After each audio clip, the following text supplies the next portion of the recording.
الحمد لله رب العالمين والصلاة والسلام على رسوله الكريم وعلى آله وأصحابه أجمعين.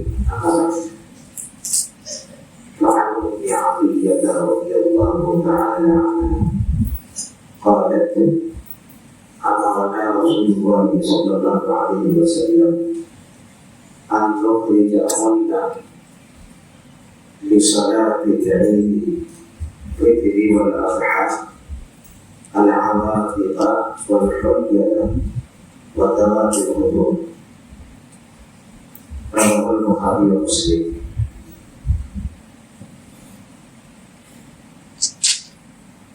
انشاءاللہ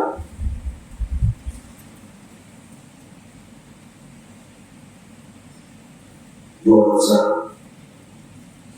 یا پھر آج لے کر کے 3 روزہ اور باقی ہے. اس کے بعد ہم عید کی نماز ادا کریں گے. عید کی نماز کی بڑی تاکید کی گئی ہے.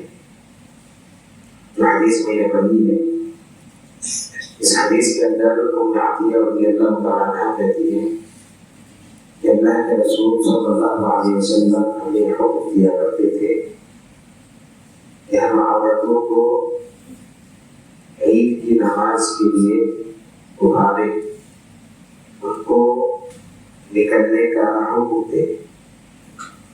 ان عورتوں کے وہ عورتیں ہوتی تھی جو باقرہ ہوتی تھی، ہماری لڑکیاں، یہاں تک کہ حائضہ عورتوں کو بھی عید گاہ میں نکلنے کا حکم دیا جاتا.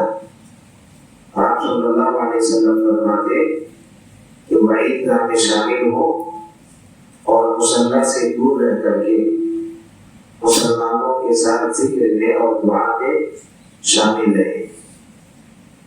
اس سے ہم اندازہ لگا سکتے ہیں کہ عید کی نماز کی بڑی تاکید ہے کہ حائضہ عورتیں جن پر عید کی نماز نہیں ہے لیکن پھر بھی مصلی میں عید گاہ میں ان کو حاضر ہونے کے لیے کہا گیا ہے.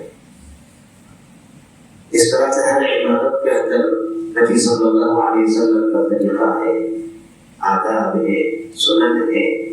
عید کی نماز کے اندر بھی اللہ کے نبی صلی اللہ علیہ وسلم کا طریقہ ہمیں جان لینا چاہیے تاکہ ہمارا یہ عمل اللہ رب العالمین کے یہاں پر قابل قبول ہو.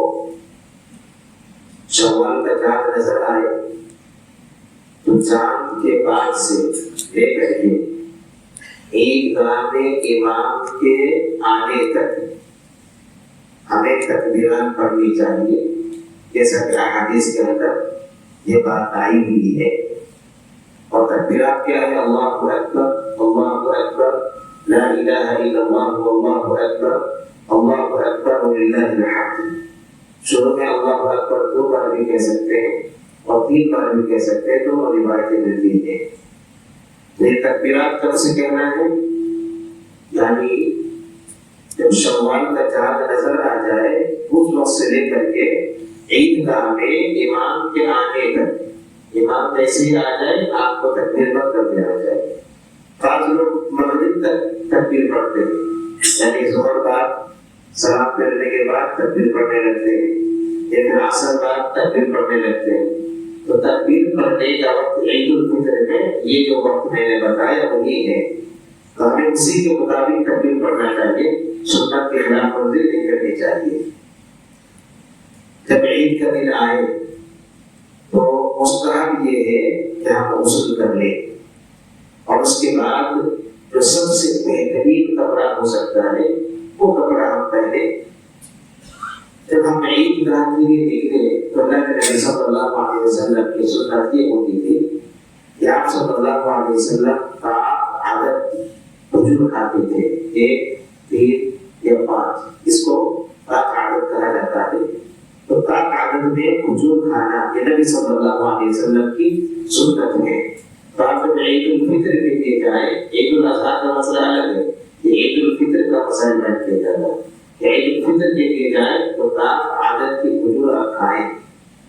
مستحب طریقہ یہ ہے کہ آپ ایک راستے سے جائیں واپس کسی دوسرے راستے سے آئے، جیسا کہ اللہ کے نبی صلی اللہ علیہ وسلم کا یہ معمول ہوتا تھا۔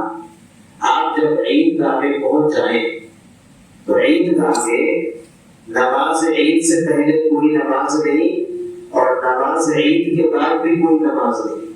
کچھ لوگ وہاں پر جا کر کے 2 رکعت پڑھنے لگتے ہیں، تو نہیں پڑھنا چاہیے، کیونکہ اللہ کے نبی صلی اللہ علیہ وسلم سے ثابت یہ ہے کہ آپ عید گاہ میں نہ تو نماز عید سے پہلے کوئی نماز پڑھی اور نہ نماز عید کے بعد کوئی نماز پڑھی، تو وہاں پر نماز نہیں پڑھنا چاہیے۔ البتہ اگر مسجد میں عید کی نماز ہو تو اس سلسلے میں علماء کے یہاں پر اختلاف ہے کہ آیا مسجد میں تحیۃ المسجد یعنی 2 رکعت مسجد میں داخلی کی جو نماز ہوتی ہے وہ پڑھی جائے گی کہ نہیں پڑھی جائے گی؟ تو درست بات یہ ہے کہ کیونکہ یہ مسجد ہے اور مسجد میں آپ جب داخل ہو رہے ہیں تو پھر اسی صورت میں آپ کو 2 رکعت پڑھ کے ہی بیٹھنا چاہیے، جیسے کہ اللہ کے نبی صلی اللہ علیہ وسلم کی عمومی حدیث ہے کہ جب تم میں سے کوئی شخص مسجد میں داخل ہو تو 2 رکعت پڑھے بجائے وہ نہ بیٹھے۔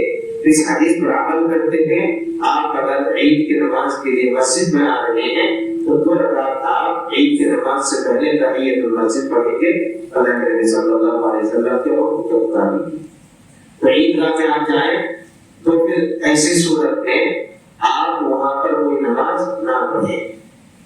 اس کے علاوہ عید کی نماز کی بڑی تاکید آئی ہوئی ہے۔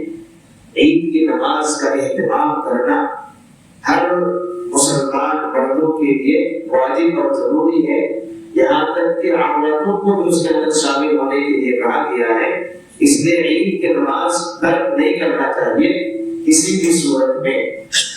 عید کی نماز کے لیے تکبیرات جو پڑھی جاتی ہے اس کے تعلق سے بھی ہمیں جانکاری ہونی چاہیے کہ پہلی رکعت میں تکبیر تحریمہ کے بعد 7 تکبیرات پڑھی جاتی ہے۔ تکبیر تحریمہ اللہ اکبر جو نماز میں داخل ہونے والی تکبیر ہے وہ کہہ دینے کے بعد 7 بار تکبیر پڑھی جائے گی، اور اس کے بعد دوسری رکعت میں 5 مرتبہ تکبیر پڑھی جائے گی۔ پہلی رکعت کے اندر ہمیں دعائے ثنا بھی پڑھنی ہے۔ دعائے ثنا جب پڑھنی ہے تکبیر تحریمہ آپ نے کہی اللہ اکبر کہہ کر کے اس کے فوراً بعد دعائے ثنا پڑھنی ہے۔ دعائے ثنا کے بعد 7 تکبیر پڑھی جائے گی اور اس کے بعد پھر سورہ فاتحہ اور اس کے بعد دیگر سورہ۔ امام جب دیگر سورہ پڑھیں گے تو آپ کو خاموش رہنا ہے، آپ کو صرف سورہ فاتحہ پڑھنی ہے امام کے ساتھ۔ اس کے علاوہ جو سورت امام پڑھے خاص طور پر سورہ اعلیٰ اور سورہ غاشیہ یہ نبی صلی اللہ علیہ وسلم کی سنت نہیں ہے۔ یہ اسی طرح سے نبی صلی اللہ علیہ وسلم کی سنت نہیں سورہ طاق پڑھنا اور سورہ قمر پڑھنا، یہ بھی نبی صلی اللہ علیہ وسلم کی سنت نہیں ہے۔ تو یہ سورہ جب پڑھے گا آپ کو خاموشی کے ساتھ سننا ہے۔ تو یہ نماز عید کا مختصر طریقہ ہے۔ آپ جب عید گاہ کے لیے نکلے تو اس سے پہلے صدقۃ الفطر ادا کر دیں۔ صدقۃ الفطر عید کے نماز کے بعد نہیں ہے، عید کی نماز سے پہلے آپ کو ادا کرنا ہوگا۔